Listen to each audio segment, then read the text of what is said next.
Okay, good evening, everyone. This is Al Branca with your RxCut Monday Night Agent webinar. As always, thank you for taking a piece of your Monday night to spend with us. As always, we promise to keep it brief and have you off the air by kickoff, hopefully, for Monday Night Football, unless we have a ton of questions tonight. And tonight's topic I did about 5 months ago, but we have a lot of new people, and I think it's certainly worth going over, even if you've heard it before. Repetition sometimes sinks in the second time around. Before we get started, just a couple of quick announcements. There will be no training next Monday night, but the following Monday, October 26th, we'll have another open mic night fielding all your questions, and we'll also be announcing the winner of our It's All About the Numbers contest, which ran from mid-January this past year until the end of August. And this contest was based on total numbers of personal and downline transactions where the top agent wins a trip for two to a destination of their choice between one of several resorts in the Caribbean, Mexico, and even here in the States. You want to be tuned in for that one. So that will be 2 weeks from tonight, as we will not have our webinar next week. In our webinar reminder that went out today, before we get to that, as always, at the end of the evening, there's a couple of ways to ask questions. If you're sort of on the shy side, you can type in questions on your dashboard and click send. Or if you're feeling a little frisky tonight and you use the phone to dial in, all you got to do is enter your audio pin in your phone, and when the Q&A opens up, click this little icon to raise your hand, and I can unmute you, and you can ask away. If you're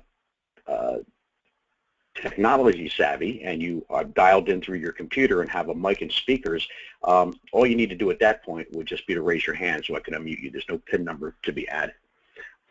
Now, in our webinar reminder that went out a little bit earlier today, we mentioned that we'll be using a new email to communicate with you moving forward. If you haven't done so yet, please waitlist or mark as a friendly sender my email address, which will be this one right here, abranca@rxcut.biz. We don't want to be in your spam folder, and apparently that's where a lot of our emails go if you don't mark us as a friendly sender. So whether your email client is Outlook or Gmail, there's a way to actually put in friendly senders that won't get blocked for spam. So 2 salespeople were sent to Africa to open up new markets. 3 days later, after arriving, one salesperson called the office and said, "I'm returning on the next flight. Can't sell shoes here. Everybody goes barefoot." At the same time, the other salesperson sent an email to the factory saying, "The prospects here are unlimited. Nobody wears shoes here." Perception and attitude is the difference between a not-so-good or average salesperson and a sales pro. Well, being an RxCut agent is not sales, right? Wrong. Even though our card's free, you still have to sell the concept of our product, and you absolutely need to approach businesses because you'll never get rich handing one card out at a time. So it's sales 101, and it applies to anything that you do, no matter what job it is. I'm sure most of you have other jobs. You're in sales. If you communicate or interface with another human being, you are selling, even if it's just internal customers, people that you work with. Your attitude, your inflection, how you talk, what you say, really is going to be a hindrance for your company or a sales aid. So as long as you communicate with any human beings, you are in sale in one form or another. So the agenda tonight, sales basics as it applies to our business model, common habits of sales professionals, and of course the famous Q&A at the end. So we're going to go through the introduction to sales, basic philosophy, the sales funnel. Why are you calling? Who are you calling? Preparation is the key to everything. Doing the job, tracking your performance, and listen while you learn. So businesses live by building customer relationships and making sales, whether it's a service or a product, tangible or intangible, you're selling something. And if you're not driving sales, you're not going to be in business for long. The most effective sales tool is the telephone, and nearly every sale or relationship starts with a telephone conversation. That being the case, why would you ignore it? The basic philosophy of sales is the more calls you make, the more leads you get, the more leads, the more meetings and sales, the more revenue, the more commissions, and yeah, the more money. It's all about activity. Our business is called by MSNBC America's best get-rich-slow business, and it is a numbers play. You're never, ever going to get rich overnight. We told you that when you started. But if you put in the time and you're consistent, you will make money in this business. And the nice part about it, once it starts, it never stops. This famous sales funnel, you've heard of that term before, and the whole concept of that is the more you put in the top, the more you get in out of the bottom. And if you really want to work backwards, the best way to do it, you work out your conversion rates by defining your target sales and then work back to find out how many calls you need to make. And in this next slide is a perfect example. So if you had a goal for the week to make 5 sales, whether it's our business or your other job, maybe you want to sell 5 GBR programs or close on 5 pharmacists or hit 5 physicians' offices, and then if that was your goal, and let's say for every 20 calls you made, you were able to convert 4 of them into prospects, which is a 20% conversion ratio, and for every 4 prospects, you were able to land 1 customer, which is a 25% closing rate, which is pretty good, then you would need to make 100 calls to get 5 sales, because 100 calls times 20% for the prospect conversion would net you 20 prospects, and of those 20 prospects, if you close 25%, you would get 5 sales. It's really simple math, just a numbers game, like we say. And making 100 calls a week is only 20 calls a day, which can take you really less than a half an hour.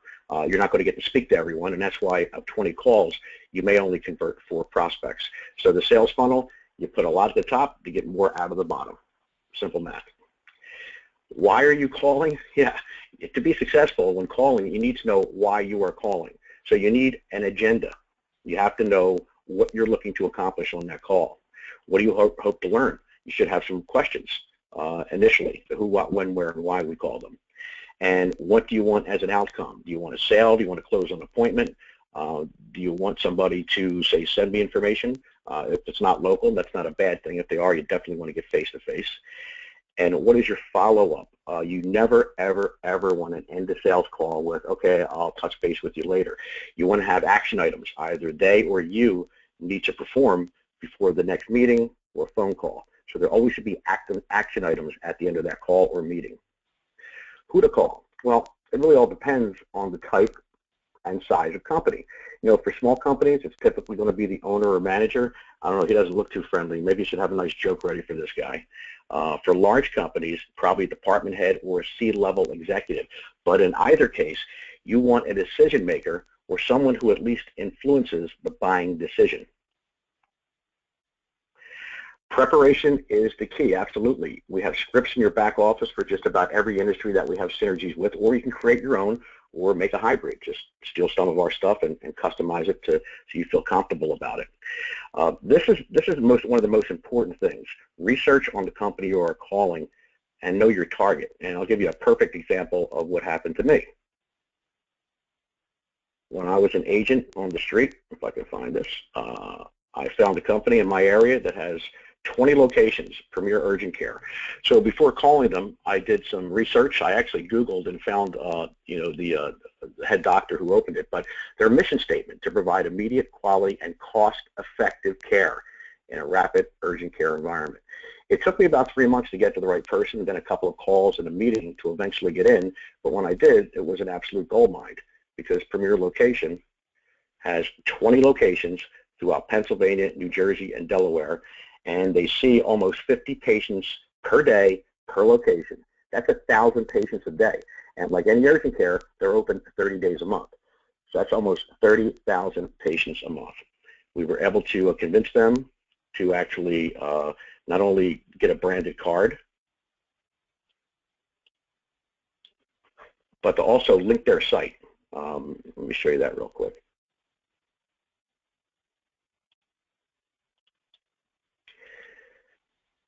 There's special offers. So they include the RxCut link right here for the participating pharmacies and to print your free card. So this is their landing page. And a couple of these locations actually gets the client's or the patient's phone number and text the card before they even get to see the doctor when they're being signed in. Some of them actually price the medication for the patient at discharge. So they're a great partner of ours, and they haven't, at this point in time, looked for any revenue. They're just happy to have these branded cards that help really enhance the patient experience and help with medication compliance. So it gets back to that point that you want to research the company you're calling on before actually making that phone call, and you can find out invaluable information about them. List all the calls you want to make with phone numbers and contacts. You know that in your back office you have these contact spreadsheets under every folder for the different industries. You want to make good use of that. And you want to sit down and concentrate on selling only with no interruptions. You really have to block out your time, turn off your email, turn off your cell phone, unless you're using the cell phone to make the phone calls, obviously, but don't take any other calls or text or read your emails. Also, doing the job. You want to smile on the phone. It's incredible body language. You want to sit upright, because if you don't, you're going to sound really boring. But you want to use articulation. You want to change the level of your voice. You don't want to sound monotone, basically. And this is one of the most important points. You want to write down everything you need that can help you with a follow-up call. Do not use your computer. And please do not try to remember what was discussed, because you never will. If it's a 15-minute conversation, you're not going to remember half of that 20 minutes later. So anything that's pertinent to your selling our products or what can help provide a solution for them, you want to make notes on that. Use a prepared script, but be prepared to change. On my last sales training I did 5 months ago, I told a story about one of my first corporate sales jobs with the Jersey Bell Yellow Pages, and how day one you had to know verbatim a 37-page pitch. They did that for a couple of reasons. One, to really thin the herd out so that they wouldn't be wasting their time and you wouldn't be wasting yours if you couldn't take the pressures of learning that script. But more importantly, no sale ever goes that smoothly that you'll get through an entire pitch without being stopped once or twice for questions and or objections. So knowing a pitch front to back, back to front, gave you the flexibility of being able to stop, address an objection, and then slide right back into it without skipping a beat. You want to obviously tell them why you're calling, and I always say I represent RxCut. We're a pharmacy benefit administrator. We create and distribute through various channels healthcare savings products. That's a good intro. You don't want to have too much product vomit coming out at that point in time, because you're going to have just a couple of minutes to get their attention. Ask if it's a good time to call. Now, there's a couple schools of thought on that. You don't want to give them an out. However, if they're extremely busy, you're not going to have their attention anyway. So it's kind of professional to ask that question. If it's not a good time, nail them down on when is, and make sure you put that in your calendar as a reminder. Record all the details you can gather. Once again, information is power. All that data that they give you, you can help to turn that around and create a solution for them. And you want to keep smiling. Can you tell I'm smiling now? 2 minutes ago I wasn't. And it really comes over on the phone. Believe me, it does. You want to listen to what they are saying. It's always been said, and I'm a big proponent of this, that the best salespeople do the least talking. The best salespeople know to ask the right open-ended questions, and they can use that information to actually create a solution for them. Yeah, use their needs to create a solution. Solve their problem, not yours. Your problem is you want to make money, but in order for you to make money, you have to give them a reason to use our product. You want to create win-win solutions for you and the client. Now, this obviously is not giving the cards out to your friends, family, neighbors. This is moving in to corporate America, working with healthcare providers, insurance agents, pet-related businesses, nonprofits, or other businesses. Close the deal. Ask for an appointment or whatever action item you want to achieve. Listen, if you've done a good job, you've answered all the questions, you've closed all the doors, that is the hardest part about sales. People are real uncomfortable asking for business, but guess what? That's what sales is all about. If you've done a good job, you deserve the business. And if you didn't, you at least need to find out why you haven't closed all those doors. So if they're not ready to do business, it doesn't mean no. It means not yet, because there's still unanswered questions. Sending information is a brush off, but however, now if it's long distance, it's not in your area, you're calling California, you're here in Philly, then yeah, you're not going to drive out there or fly out there to meet them. But if it's local, you want to face-to-face, because nothing beats pressing the flesh. And you want to thank them for their time, no matter how well or not well that call goes, because you never know. There could be an opportunity another day. You always want to remain polite and friendly. So it's important to track your performance. Why? Well, you'll know whether or not you're getting better or worse, and things you might have to change to help you close more sales. first of all, you want to set goals that are realistic and measurable. You don't want to say, I'm selling 500 GBR Plus programs this week. That's not going to happen unless your brother owns a company with 500 people and he wants to provide that for them. But for the most part, it ain't happening. You want to also track your number of calls per hour and then the number of prospects reached. So once again, it gets back to that conversion. So if you make 100 calls, how many of those calls turned into a prospect? You're never going to make 100 calls in an hour. I would doubt that anyway. How many of those calls did you actually get a prospect and was able to pitch our product or at least tell them about our company? And also you want to track the amount of useful information gathered that you can use for a later call or meeting, and the number of meetings, follow-ups, and sales achieved. The sales approach with our product is really simple. It's not rocket science. Our products save money. One of the biggest problems today with any company is the cost of healthcare. It ain't going down. It goes up every year, and it's not stopping, folks. The ceiling is not there to create it. Just a wonderful opportunity for us. It provides a tremendous value add for their clients, their patients, or their employees. It becomes a great differentiator, separating one practice from the next or one sales organization from another. And it helps build brand recognition as we, for no charge or additional charge, will brand their websites and all their cards.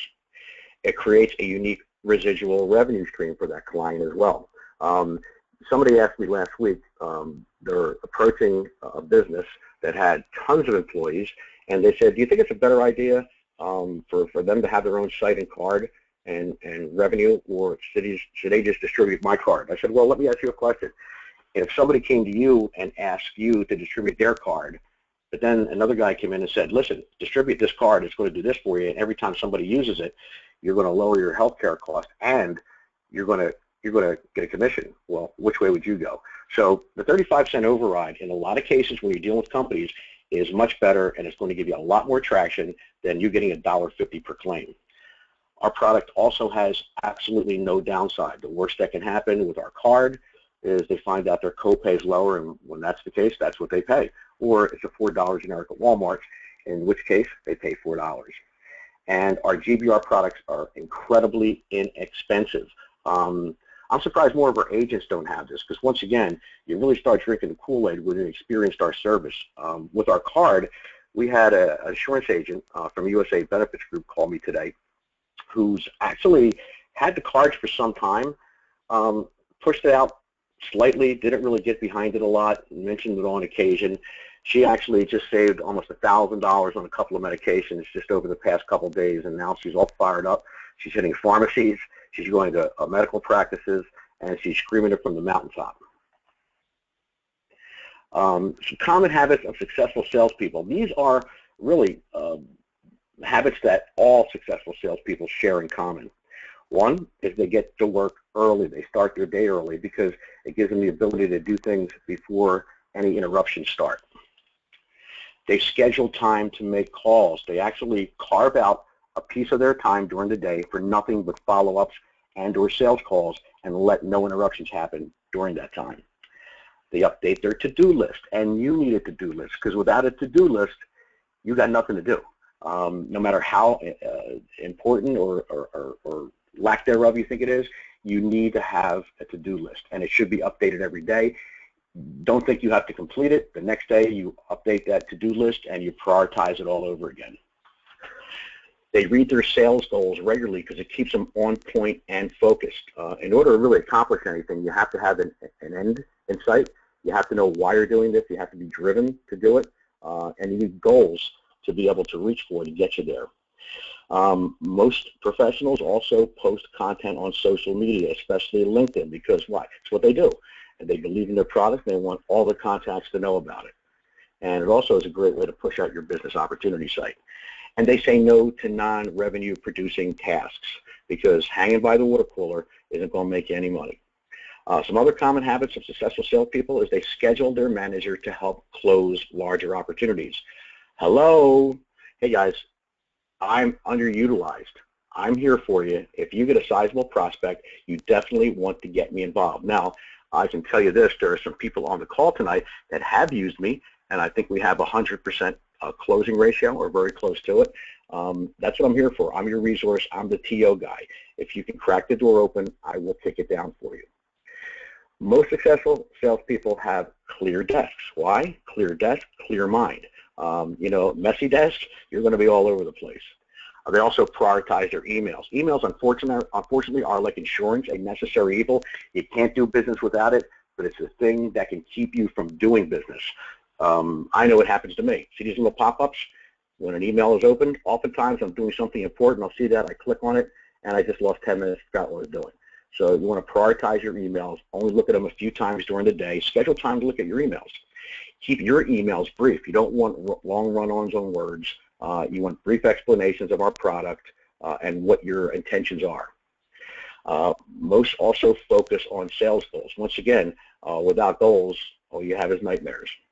And you want to rewrite yesterday's notes because it'll keep it fresh in your mind. So in summary, sales is just a numbers game. That's so true. If you take care of the numbers, the dollars will take care of themselves. Activity drives success, especially in our business. This is a big numbers play. You have to get a lot of cards out there to make money. And if you believe in the product, the rest is really easy. My best sale, I'll let you know, was one of my best sales, because it was just crazy the way it happened, was back in, I think, 1990, working for New Jersey Bell Yellow Pages. And I had a large attorney I had for 3 years straight. And once you sell them, you get to keep them. So if it doesn't work, you're taking the loss the next year. This was a solo practitioner. He was a criminal attorney who had very good success from our Yellow Page ads, because we designed some really nice ones for him. But he was a cheap guy. So my first meeting of the year, I sat down, asked him open-ended questions, and took great notes. He wanted to expand his business. He wanted to bring on associates.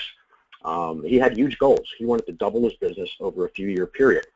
We had keyed some ads for him the year before, so we knew the amount of calls he got, and he actually was dumb enough to admit how much business he got for the book, so it made my second call easy. I went back in, and he was spending $4,000 a month. That's a lot of money for a solo attorney. My proposal took him up to $9,000 a month. It more than doubled his advertising budget. I gave him all the reasons why, because I regurgitated all the things he said to me. David, based on our last conversation, you said you wanted to grow your business into other geographical areas. You want to bring on more attorneys. You want to really beef up your firm. And based on that information, this is my proposal for next year. I put the contract and a brand new ad in front of him, and it seemed like an eternity. He'd look at the contract, look at the ad, look at me. This went on and on and on. Why? He was a sales guy. And the golden rule is, he who speaks first loses. So after about 5 minutes, I couldn't take it anymore. So I said, Dave, and as I said that, his shoulders just relaxed, because he won. I said, Dave, my mom always told me that silence meant agreement. You're not going to call my mom a liar now, are you? And I handed him the pen, and he scribbled on a sheet, and he signed a contract. Anyway, that was a pretty cool sale. I think it's time for Q&A. If we have anybody out there that's got questions, now's the time to do it.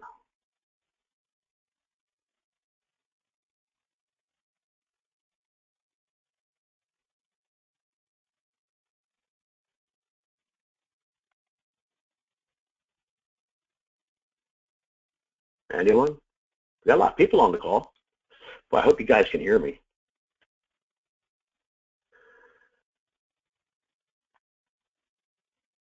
Okay, Doug East, can you hear me? Yeah, Al, how you doing tonight? Pretty good, buddy. Sounds good. For putting someone's logo on the card, labeling them, what's the minimum number of cards for that? 1,000 or? 1,000, yeah. If you're going to have branded card, though, you should get them 5,000. I mean, you can do 1,000, and all you'd have to do is send me a high-resolution copy of that logo, any format, but it would have to be 300 DPI resolution, and it would take us 24 hours or less to turn around a card proof. That's pretty fast. Cool.